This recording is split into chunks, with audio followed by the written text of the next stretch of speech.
What's up, YouTube? It's your boy Keys, and I'm back with another reaction video. Man, today we got Rarest Larry Bird stories never heard before, man, or never before heard.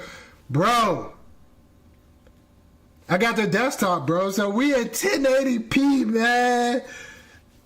Quality just went up, man. Clap it up, bro. Finally invested in the desktop, bro. This thing is like magic. This joint like Flash, bro. Not gonna lie, I had to bring y'all a Larry Bird video off the back. You hear me? But let's get into it, man. Before I start, like, comment, subscribe. Turn on them post notifications, man, so you can see when I post these videos, bro. We back on bangers. We back to consistent games, consistent keys. Quality is crazy, bro. I'm not gonna lie. Quality is crazy. We on it, bro. Sub up just for the new desktop. We gotta get to 1,000. Sub up right now. Let's get into it. It was like being on the team, except for the fame and the groupies and the money. We were like on the team. Sell those seats. They hadn't figured it out yet. And the lowly media sat right next to the bench. And we were right on the floor where the stat crew is, between the benches. And you heard a lot. And we were on it. So there was none of that, and he was fun back there. All this fun comes out, and I have a lot with him. Just stuff in bars, on the bus, in the hotel. He liked to break chops. He noticed everything. You know, he called me Scoop. You know, I wasn't particularly trustworthy, or they weren't ever that comfortable around me. Like, I'd come into the locker room and Larry'd say, "Scoop, do you notice how quiet it gets when you walk in here?" You know, like, yeah, I can live with that. But he was like, noticed everything. Like, you know, when you go to school, certain guys are agitators or instigators or gossips. He was like one of those guys. And I remember we were in Portland, and it was a forward from North Carolina State, I think, Kenny Carr, and you know, he coned me with a pass during warm-ups. I was down, the head down tight to him. Doug.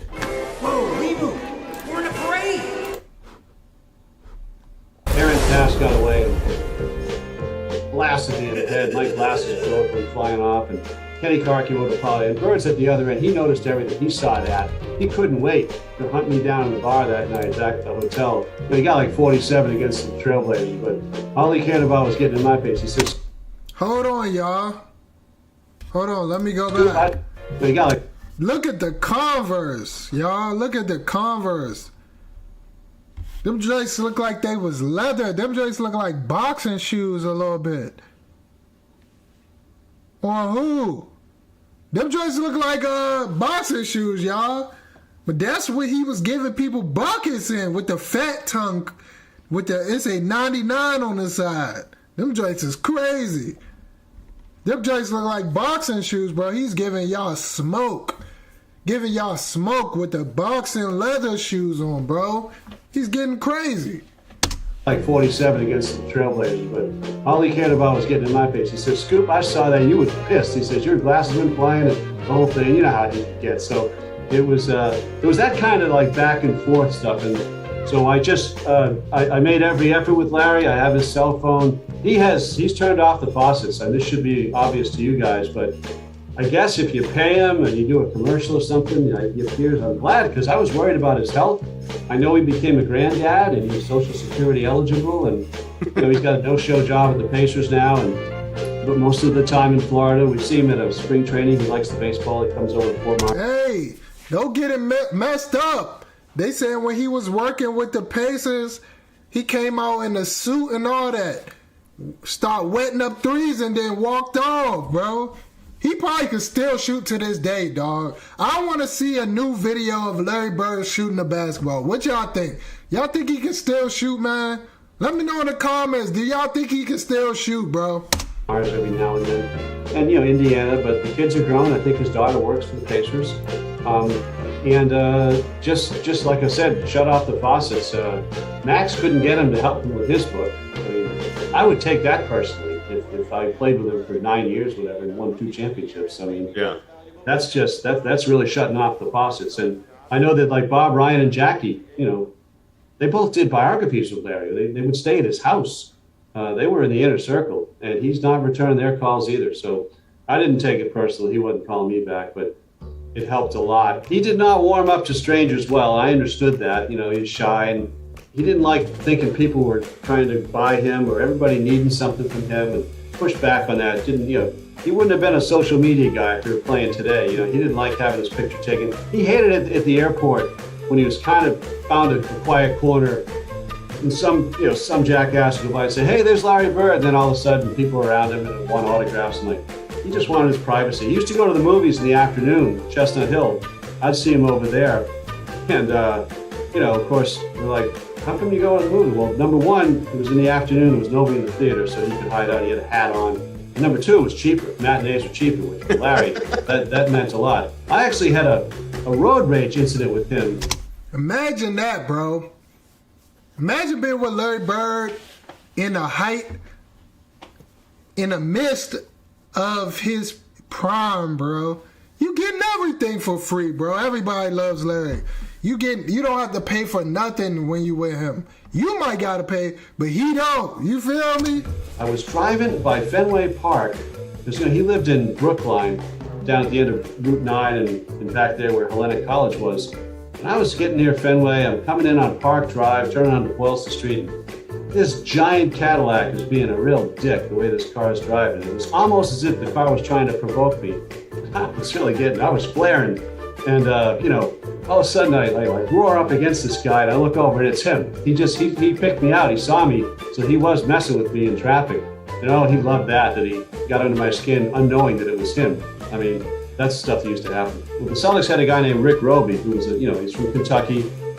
He was 6'11" listed, but Larry called him footer because he said, "You're a footer, you're a 7-footer." And Larry had a long history with this guy because Joe B. Hall had recruited him to Kentucky. Larry wanted to play at Kentucky when he was in high school. Where he lives, Kentucky was kind of the blue chip program along with Indiana to the north. And Joe B. Hall thought he couldn't get a shot off in the SEC, and they brought in Rick Roby, who was slower, but he was 7 feet.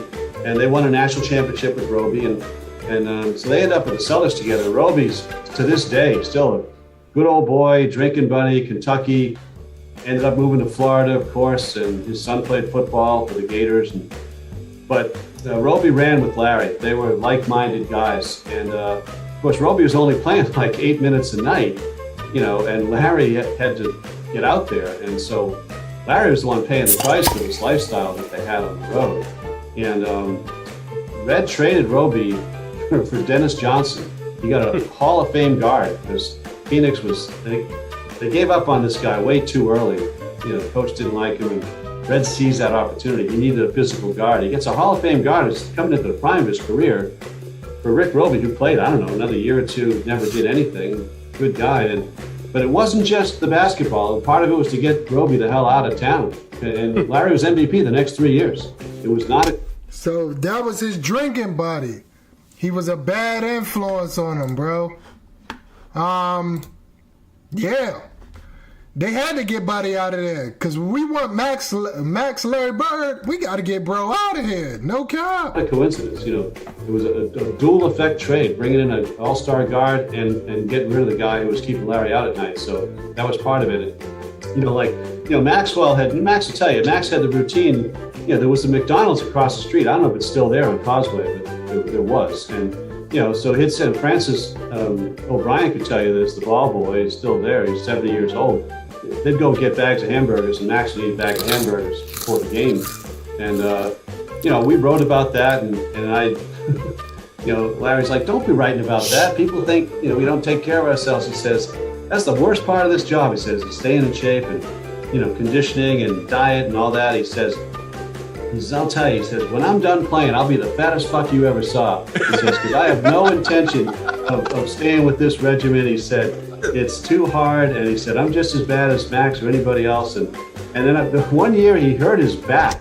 Dude, you know that like boxers, like when they retire, bro, they bloat up and get huge because they never was able to eat like how they wanted to eat, bro. They get huge. Retired football players, retired basketball players, a lot of them be like, you look at them and be like, "Who the heck are you, bro?" Because they just lost themselves. They so used to eating working out, not gaining no weight. You can eat whatever you want. Now that you're not doing all that working out, you get huge. Like, it's crazy, especially with boxers, bro.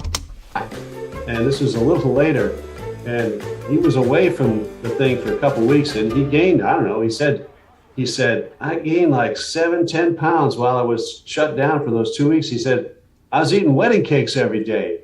Why would you do that? He goes, who'd fuck up a wedding cake? They're good. You know, it was the thing. So that was, his mentality was, you know, a wedding cake is by definition going to be a good cake. So he ate only wedding cakes while he was on the shelf and gained all this weight. Hey, comment down below. Who is this guy? Is he like a manager? Like, what? Who was he for the Celtics? I know y'all gonna know. Y'all know everything, bro. School your young boy. I'm a young boy. School me, y'all. Who is this, man? So, yeah, he was funny talking about that. But, you know, a guy like Robert Parrish never gained any weight. Nobody runs a fast break better than the Boston Celtics. One of the reasons Tiny Archibald, one of his 5 assists in the game is He's run the floor. He still looks like that. He's 68 years old. And just stayed with that body the whole. Jerry Henderson was like that. I mean, I don't mean to say that guys were fat and sloppy and out of shape. You can't play the sport, as you know, to do that. But it was not quite the regimen that had.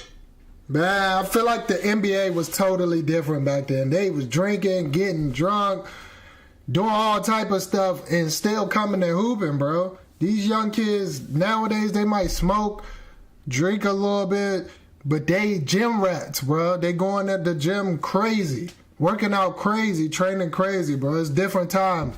But yeah, the guys back then was definitely more raw, more rougher, more. It was more intense, bro. Like nowadays, I feel like I don't really watch the NBA because it be like people, too many people sitting out, not playing. Like you might buy tickets to a game and then the person you came to see, he not even playing tonight. Like what, bro? Come on, man. But let me know. We back on it, bro. Consistent game, consistent keys, man. I'm back on it, y'all. Got the new desktop. What y'all think about the quality? Comment down below what y'all want me to react to next, and I got y'all's road to 1K. Sub up. Hit that sub button right now, man. We going up. I'm about to get out of here, y'all. Y'all be smooth, man. Peace.